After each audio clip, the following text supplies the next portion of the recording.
Hello दोस्तों, welcome to my YouTube channel. आज बात करेंगे फिर से एक बार आईपीओ के बारे में। जितने भी नए आईपीओ लगे हुए हैं, श्री लूटो डेवलपर्स, नेशनल सिक्योरिटी डिपॉजिटरी, और जितने भी आईपीओ लगे हुए देख सकते हैं आप स्क्रीन पे।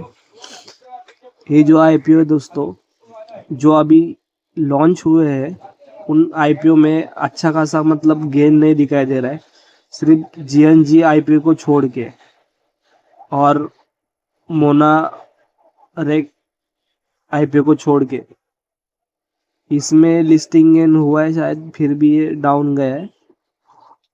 और इसका रीज़न क्या है कि इसका मार्केट कैप लो था, प्रॉफिट तो ठीक था लेकिन इतना भी सही नहीं, नेटवर्क भी ठीक था बट इतना ठीक नहीं।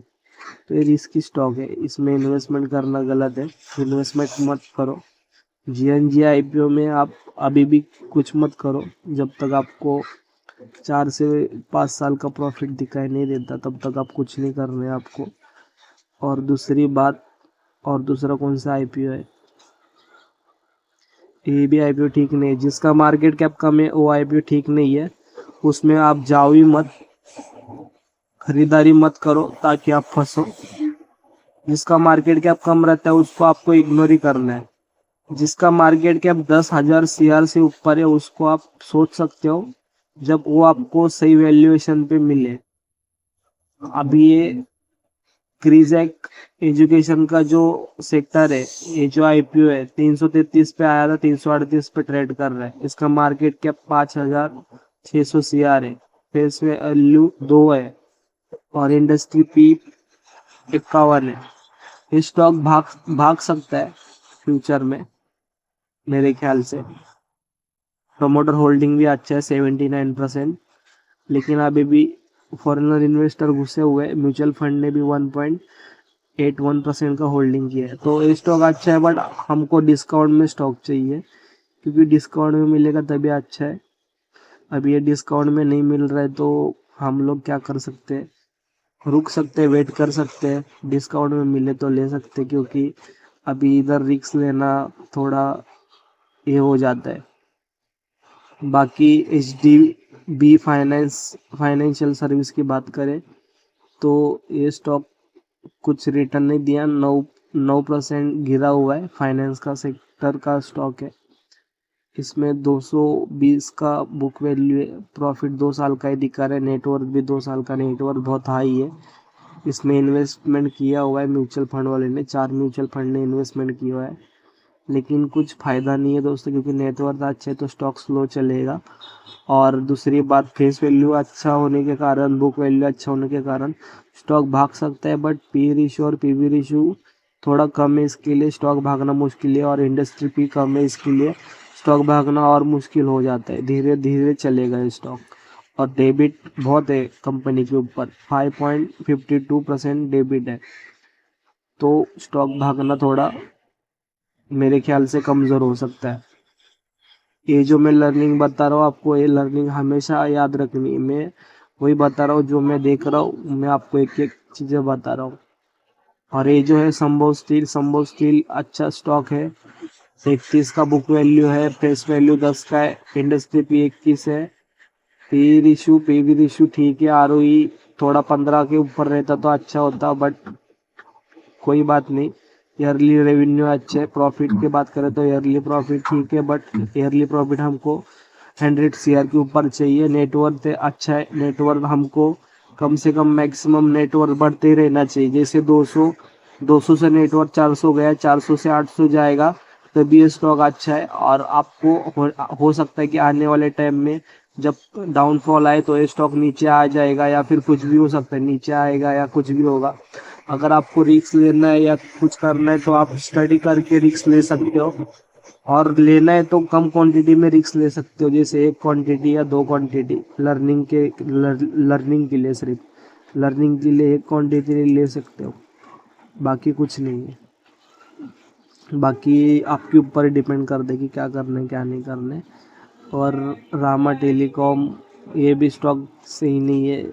सब लो स्मॉल कैप, मतलब स्मॉल कैप में भी नहीं आते, माइक्रो कैप कंपनियाँ आती है, तो माइक्रो कैप में आप जाओ ही मत, क्योंकि उधर बहुत ज़्यादा खतरा रहता है।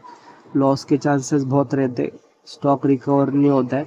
ये देखो एक मैक्रो कैप कंपनी है, ये मैक्रो कैप ही रहेगी, 365 करोड़ का मार्केट कैप है। पी रेशो पीबी रेशो भी ठीक है, बट इंडस्ट्री पी भी अच्छा है, लेकिन ये है ना मैक्रो कैप कंपनी है तो इसमें रिस्क नहीं लेते हम लोग।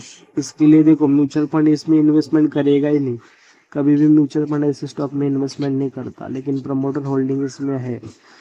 बट इसमें आप मत जाओ, मैक्रो कैप जो भी कंपनी 5,000 से 7,000 शेयर के अंदर रहती है वो कंपनी में कभी भी इन्वेस्टमेंट मत किया करो, ताकि आप अगर बिगनर हो तो 10,000 मार्केट कैप के ऊपर वाली कंपनी में इन्वेस्टमेंट किया करो, ताकि आपको अच्छे से समझ आए और आपका लॉस ना हो। और कंपनी लगातार 5 साल प्रॉफिट में चाहिए, रेवेन्यू अच्छा चाहिए और नेटवर्क भी अच्छी चाहिए और प्रमोटर होल्डिंग अच्छी खासी चाहिए। पी रेशो पीबी रेशो अच्छा चाहिए।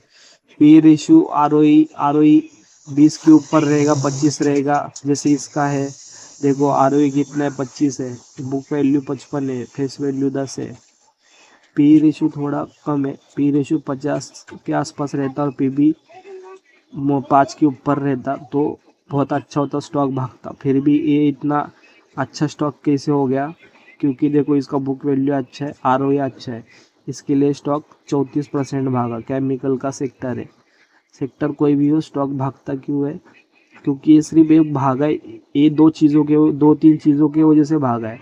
लेकिन इसका पी और पीवी रेशो कम है और नेट अगर प्रॉफिट में इसमें गलत कुछ हो गया, नीचे आ गया तो ये स्टॉक नीचे आ जाएगा डायरेक्ट।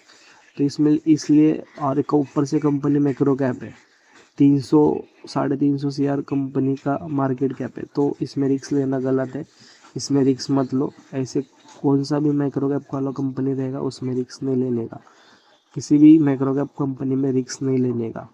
रिस्क लेना है जिसका मार्केट कैप 10,000 शेयर प्लस है, उसमें रिस्क लेने का।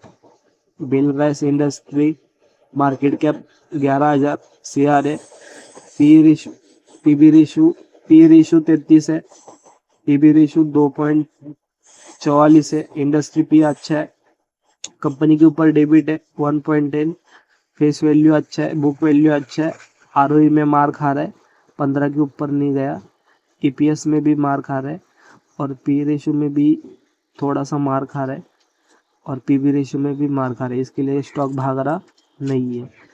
कितना रिटर्न दिया, 3730 का रिटर्न दिया, लेकिन हो सकता है इसका इंडस्ट्री पीबी रेशो बढ़े, लेकिन नेटवर्क तो इसका ज़्यादा है, इसके लिए मुश्किल है चांसेस थोड़ा। और देख सकते हो आप, मैंने जो एनालाइज किया था, एनालाइज करने के बाद देख सकते हो जितना भी म्यूचुअल फंड है कम इन्वेस्टमेंट किया है। नीचे 3 म्यूचुअल फंड ने, एचडीएफसी और आईसीआईसी ने कम किया है, महिंद्रा ने थोड़ा ज़्यादा किया है। यही होता है, यही सारी चीज़ें लर्निंग जैसी होती है, आपको सीखना है और समझना है और ठीक से इन्वेस्टमेंट करना है। इन्वेस्टमेंट करने से पहले लर्निंग बहुत इम्पोर्टेंट है, लर्निंग करो। और मैं वीडियो सिर्फ लर्निंग के लिए बना रहा हूँ, एजुकेशन पर्पज़ के लिए बना रहा हूँ। वीडियो अच्छा लगा तो लाइक शेयर सब्सक्राइब करो, ताकि मैं ऐसे वीडियो बनाता रहूँ। Thank you for watching.